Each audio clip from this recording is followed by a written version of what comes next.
changement climatique a un impact fort sur les jeunes filles, impacte leur éducation, leur bien-être et leur épanouissement. Face à cette situation, face à ce frein, que faire? Agir maintenant et mobiliser tous ces acteurs devient une urgence pour nous. Ensemble, mobilisons-nous pour que le changement climatique n'impacte plus les jeunes filles et pour un avenir meilleur et prometteur pour les jeunes filles. Il est de notre devoir de nous adapter au changement climatique, car ce n'est pas seulement qu'une affaire de gouvernement ou d'institutions interétatiques. Ma région particulièrement est touchée par des inondations et la crue du fleuve Congo. D'où l'importance de s'adapter au changement climatique, c'est-à-dire l'ensemble des initiatives et des stratégies visant à réduire la vulnérabilité des systèmes naturels dans la région. En tant que jeunes, il est de notre devoir de faire entendre notre voix pour contribuer à cette adaptation, car chaque geste, chaque action compte. Chez nous, l'activité principale des femmes a toujours été la riziculture. Mais maintenant, aujourd'hui, à cause de la remontée saline, les femmes n'arrivent plus à cultiver les rizières car les rizières sont salées. À cause de cela, l'instabilité alimentaire s'installe. Aujourd'hui, il est urgent de faire face au changement climatique, de s'adapter au changement climatique, car sinon, nous allons vers une insécurité alimentaire et les enfants souffrent de malnutrition. Dans mon village, malgré les fortes pluies, la chaleur devient insupportable et les enfants en paient le prix. Ils tombent souvent malades à cause du paludisme et manquent l'école. Leur avenir est en danger. Nous devons agir ensemble pour protéger notre santé et garantir un avenir meilleur en avant. Le changement climatique affecte les droits des enfants. Par exemple, au nord du Sénégal, dans la région de Matam, des enfants ne trouvent plus la motivation d'aller à l'école parce qu'il fait extrêmement chaud. Trouvons des programmes et des projets d'adaptation climatique afin de respecter les droits des enfants. Chaque plante, chaque animal, chaque écosystème que nous détruisons est une partie de notre équilibre qui disparaît. En protégeant chaque vie, nous protégeons la nôtre. Ne restons pas des spectateurs stériles devant cette extinction silencieuse. Agissons dès maintenant en réduisant pour mieux respirer demain. J'aimerais vous parler du stress climatique chez les enfants. Ce phénomène est bien présent dans notre pays. Beaucoup d'enfants souffrent d'anxiété, de troubles du sommeil, pris dans l'angoisse de voir leur monde se dégrader. Comment peuvent-ils rêver d'un avenir si leur environnement devient une source constante de peur? Ainsi, nous devons agir pour qu'il n'y ait plus de crainte pour leur futur.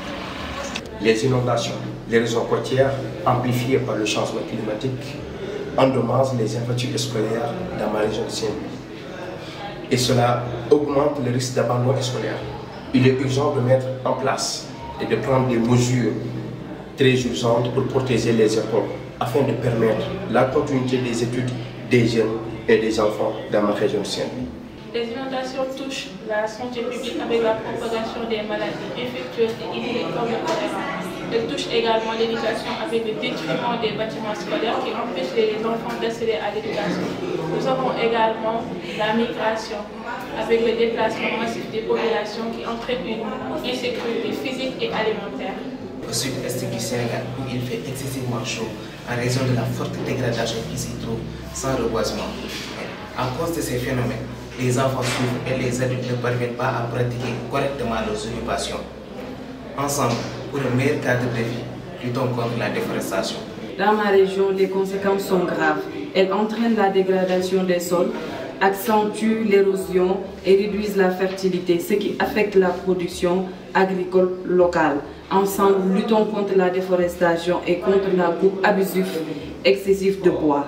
Dans ma région de Kolda, les conséquences sont graves. Elles entraînent la dégradation des sols, accentuent l'érosion et réduisent la fertilité, ce qui affecte la production agricole. Sachant que la population vit particulièrement d'agriculture, les faibles revenus entraînent des maladies pour les enfants et un avenir incertain sur la sécurité alimentaire. Travaillons ensemble pour restaurer la faune et pour un meilleur avenir de nos enfants. Si on s'intéresse au réchauffement climatique, on peut noter que 20% des émissions de gaz à effet de serre sont dues au transport. Sur une estimation de 30 ans, on a noté que cette pollution augmente d'une valeur moyenne de 2,7% par an. Il est temps de prendre au sérieux les choses, parce que chaque tonne de CO2 qui se dégage contribue au réchauffement de la planète. Et si nous n'agissons pas, qui le fera? Donc il faut croire aussi que personne n'est à l'abri dans ce climat qui se réchauffe. Ma commune se situe au bord de zones côtières, entourée d'océans. Ma tristesse est de voir les enfants se baigner dans les eaux usées versées sur nos plages, de voir les déchets plastiques se cumuler dans les plages et les pêcheurs capturent plus de déchets plastiques que de poissons. Ça doit cesser. Cette décision que nous prenons aujourd'hui façonne notre planète. Chaque arbre, chaque rousseau, chaque créature joue un rôle précieux dans notre écosystème. En apprenant à vivre en harmonie avec la nature, nous pouvons redonner vie à notre paysage. Ensemble, enfants et adultes, faisons de la préservation de notre planète une aventure commune. Ne laissons pas les changements climatiques voler notre avenir, mais transformons-le en une promesse d'espoir et de renouveau.